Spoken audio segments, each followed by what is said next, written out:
ஒரு வீடியோ போட்டேன்னு வைங்களேன், அதனால ரீச் ஆயிட்டு இருக்கும்போது ஒரு 2 நாளைக்கு எனக்கு ஃப்ரீயா இருக்கும் மைண்டு. மறுபடியும் டென்ஷன் வந்துரும். என்ன போடுறது என்னடா கண்டென்ட் இவ்வளவு கூப்பிட்டு ஏய் ஒரு நிமிஷம் ஏதாவது சொல்றி இது அப்படின்னா ஒரு மாதிரி ஸ்ட்ரெஸ்ஸா இருக்கா? கண்டிப்பா எனக்கு தான் நான் இப்ப பிள்ளைகளே புரிஞ்சுக்குவாங்க.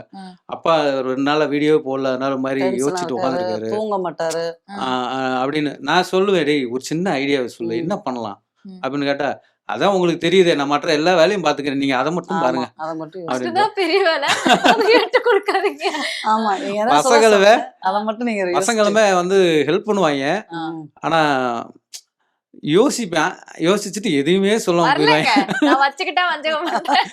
சொல்லுவாங்க எப்பயாவது ஒரு டைம் சொல்லுவாங்க. அதை வச்சு அப்படியே மேனேஜ் பண்ணிக்கிறது. மோஸ்ட்லி நீங்க தான் அதிகமா இதுல இன்புட் உங்களோட இன்புட் ஜாஸ்தி இருக்கு. இதுல வந்து எடிட்டிங் பண்ணுவாங்க. 2 பேரும் எடிட்டிங் பண்ணுவாங்க. நல்லா ஹெல்ப் பண்ணுவாங்க. டெக்னிக்கலா பசங்க சப்போர்ட் பண்றாங்க. ஆமா சப்போர்ட் பண்ணுவாங்க. எனக்கு ஒரு சில இந்த இங்கிலீஷ் நாலேஜ்லாம் இருக்காது. டேய் இது என்னடா ஏதோ அப்படின்னா டக்குன்னு அதோட மீனிங் சொல்லிடுவாங்க. இது பண்ணிடுவாங்க.